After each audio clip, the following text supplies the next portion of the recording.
O Evangelho de Lucas, capítulo 5. Jesus chama os seus primeiros discípulos. Certo dia, Jesus estava na praia do lago da Galileia e a multidão se apertava em volta dele para ouvir a mensagem de Deus. Ele viu 2 barcos no lago, perto da praia. Os pescadores tinham saído deles e estavam lavando as redes. Jesus entrou num dos barcos, o de Simão, e pediu que ele o afastasse um pouco da praia. Então sentou-se e começou a ensinar a multidão.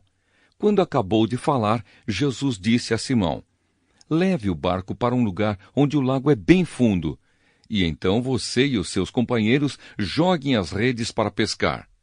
Simão respondeu: "Mestre, nós trabalhamos a noite toda e não pescamos nada. Mas já que o Senhor está mandando jogar as redes, eu vou obedecer." Quando eles jogaram as redes na água, pescaram tanto peixe que as redes estavam se rebentando. Então fizeram um sinal para os companheiros que estavam no outro barco, a fim de que viessem ajudá-los.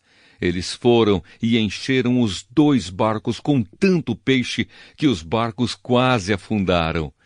Quando Simão Pedro viu o que havia acontecido, ajoelhou-se diante de Jesus e disse: "Senhor, afaste-se de mim, pois eu sou um pecador." Simão e os outros que estavam com ele ficaram admirados com a quantidade de peixes que haviam apanhado. Tiago e João, filhos de Zebedeu, que eram companheiros de Simão, também ficaram muito admirados. Então Jesus disse a Simão: "Não tenha medo. De agora em diante, você vai pescar gente." Eles arrastaram os barcos para a praia, deixaram tudo e seguiram Jesus. Jesus cura um leproso. Certa vez, Jesus estava numa cidade onde havia um homem que tinha o corpo todo coberto de lepra. Quando viu Jesus, o leproso se ajoelhou diante dele, encostou o rosto no chão e pediu: "Senhor, eu sei que o Senhor pode me curar se quiser." Jesus estendeu a mão, tocou nele e disse: "Sim, eu quero. Você está curado." No mesmo instante, a lepra desapareceu. Então Jesus lhe deu esta ordem: "Escute, não conte isso para ninguém, mas vá pedir ao sacerdote que examine você. Depois, a fim de provar para todos que você está curado, vá oferecer o sacrifício que Moisés ordenou." Mas as notícias a respeito de Jesus se espalhavam ainda mais, e muita gente vinha para ouvi-lo e para ser curada das suas doenças. Porém, Jesus ia para lugares desertos e orava. Jesus cura um paralítico. Um dia Jesus estava ensinando e alguns fariseus e alguns mestres da lei estavam sentados perto dele. Eles tinham vindo de todas as cidades da Galileia e da Judéia, e também de Jerusalém.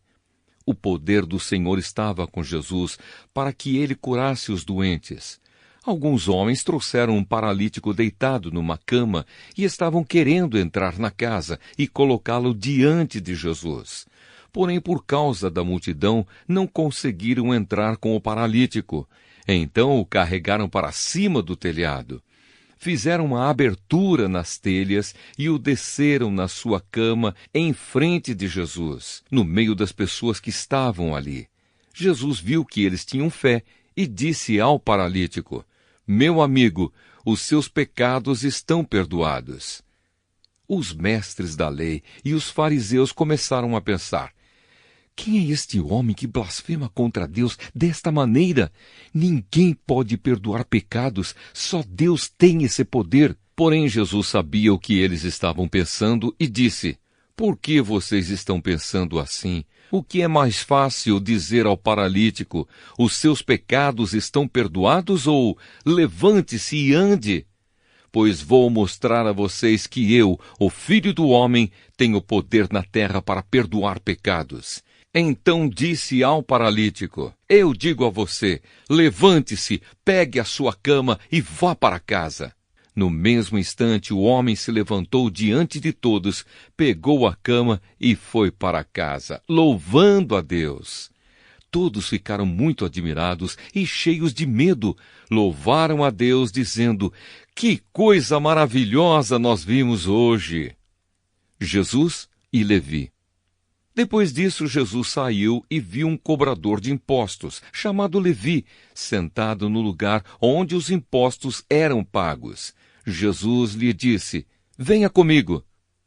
Levi se levantou, deixou tudo e seguiu Jesus.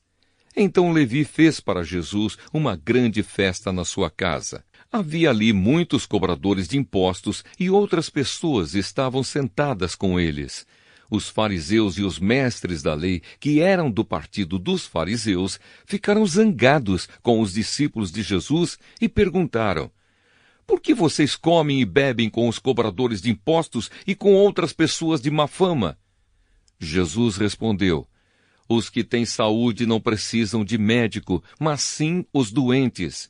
Eu não vim para chamar os bons, mas para chamar os pecadores, a fim de que se arrependam dos seus pecados. Jesus e o jejum.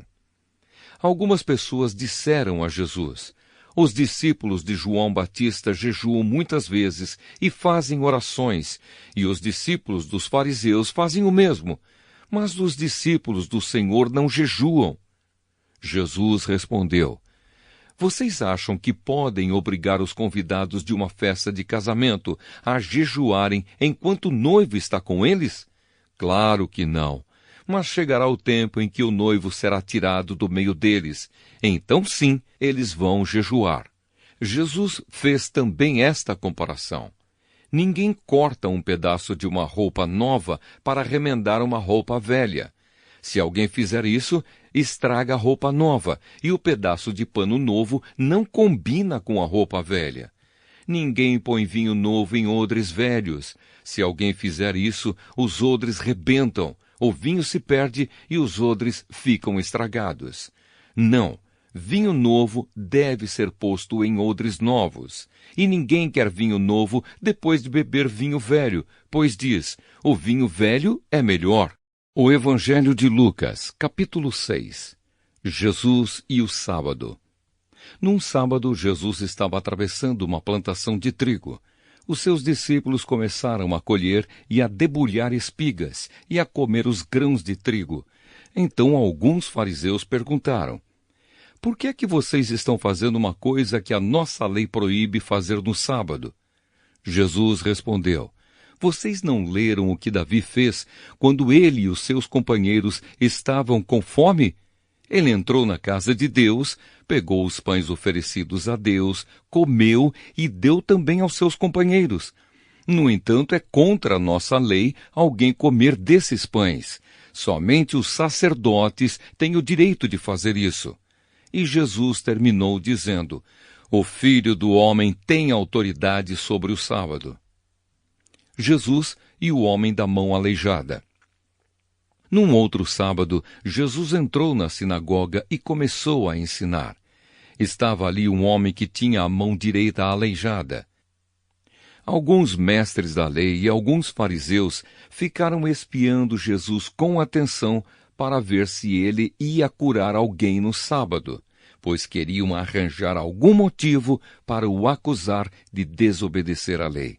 Mas Jesus conhecia os pensamentos deles, e por isso disse para o homem que tinha a mão aleijada: levante-se e fique em pé aqui na frente. O homem se levantou e ficou em pé. Então Jesus disse: eu pergunto a vocês, o que é que a nossa lei diz sobre o sábado? O que é permitido fazer nesse dia, o bem ou o mal? Salvar alguém da morte ou deixar morrer? Jesus olhou para todos os que estavam em volta dele e disse para o homem: estenda a mão. O homem estendeu a mão e ela sarou. Aí os mestres da lei e os fariseus ficaram furiosos e começaram a conversar sobre o que poderiam fazer contra Jesus. Jesus escolhe os 12 apóstolos.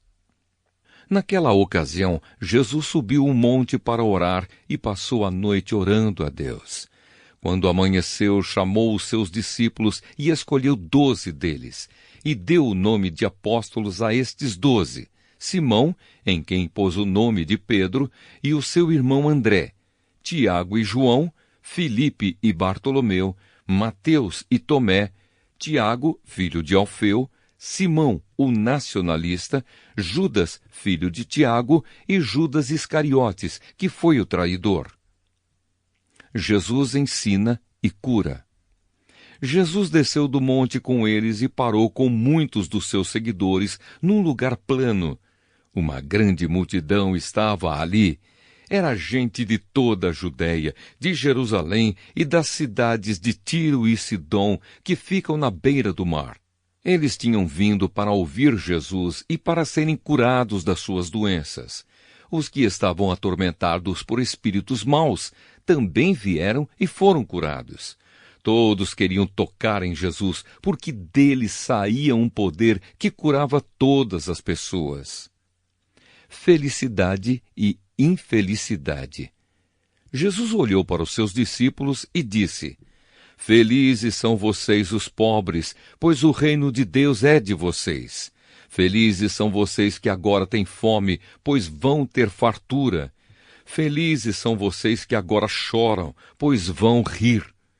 Felizes são vocês quando os odiarem, rejeitarem, insultarem e disserem que vocês são maus por serem seguidores do Filho do Homem.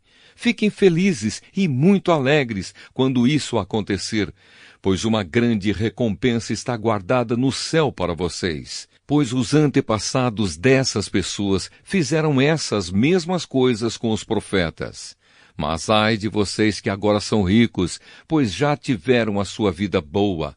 Ai de vocês que agora têm tudo, pois vão passar fome. Ai de vocês que agora estão rindo, pois vão chorar e se lamentar. Ai de vocês quando todos os elogiarem, pois os antepassados dessas pessoas também elogiaram os falsos profetas. Amar os inimigos. Mas eu digo a vocês que estão me ouvindo, amem os seus inimigos e façam o bem para os que odeiam vocês. Desejem o bem para aqueles que os amaldiçoam e orem em favor daqueles que maltratam vocês. Se alguém lhe der um tapa na cara, vire o outro lado para ele bater também. Se alguém tomar a sua capa, deixe que leve a túnica também. Dê sempre a qualquer um que lhe pedir alguma coisa, e quando alguém tirar o que é seu, não peça de volta. Façam aos outros a mesma coisa que querem que eles façam a vocês. Se vocês amam somente aqueles que os amam, o que é que estão fazendo demais? Até as pessoas de má fama amam as pessoas que as amam. E se vocês fazem o bem somente para aqueles que lhes fazem o bem, o que é que estão fazendo demais? Até as pessoas de má fama fazem isso. E se vocês emprestam somente para aqueles que vocês acham que vão lhes pagar, o que é que estão fazendo demais? Até as pessoas de má fama emprestam aos que têm má fama, para receber de volta o que emprestaram. Façam o contrário. Amem os seus inimigos e façam o bem para eles. Emprestem e não esperem receber de volta o que emprestaram. E assim vocês terão uma grande recompensa e serão filhos do Deus Altíssimo. Façam isso porque Ele é bom também para os ingratos e maus. Tenham misericórdia dos outros, assim como o Pai de vocês tem misericórdia de vocês. O hábito de julgar os outros. Não julguem os outros, e Deus não julgará vocês. Não condenem os outros, e Deus não condenará vocês. Perdoem os outros, e Deus perdoará vocês. Deem aos outros, e Deus dará a vocês. Ele será generoso, e as bênçãos que Ele lhes dará serão tantas, que vocês não poderão segurá-las nas suas mãos. A mesma medida que vocês usarem para medir os outros, Deus usará para medir vocês. E Jesus fez estas comparações. Um cego não pode guiar outro cego. Se fizer isso, os dois cairão num buraco. Nenhum aluno é mais importante do que o seu professor. Porém, quando tiver terminado os estudos, o aluno ficará igual ao seu professor. Por que é que você vê o cisco que está no olho do seu irmão e não repara na trave de madeira que está no seu próprio olho? Como é que você pode dizer ao seu irmão: me deixe tirar esse cisco do seu olho, se você não repara na trave que está no seu próprio olho? Hipócrita! Tire primeiro a trave que está no seu olho, e então poderá ver bem para tirar o cisco que está no olho do seu irmão. A árvore e as suas frutas. A árvore boa não dá frutas ruins, assim como a árvore que não presta não dá frutas boas, pois cada árvore é conhecida pelas frutas que ela produz. Não é possível colher figos de espinheiros, nem colher uvas de pés de urtiga. A pessoa boa tira o bem do depósito de coisas boas que tem no seu coração, e a pessoa má tira o mal do seu depósito de coisas más, pois a boca fala do que o coração está cheio. Os 2 alicerces. Por que vocês me chamam Senhor, Senhor, e não fazem o que eu digo? Eu vou mostrar a vocês com quem se parece a pessoa que vem e ouve a minha mensagem e é obediente a ela. Essa pessoa é como um homem que, quando construiu uma casa, cavou bem fundo e pôs o alicerce na rocha. O rio ficou cheio e as suas águas bateram contra aquela casa, porém ela não se abalou, porque havia sido bem construída. Mas quem ouve a minha mensagem e não é obediente a ela, é como o homem que construiu uma casa na terra, sem alicerce. Quando a água bateu contra aquela casa, ela caiu logo e ficou totalmente destruída.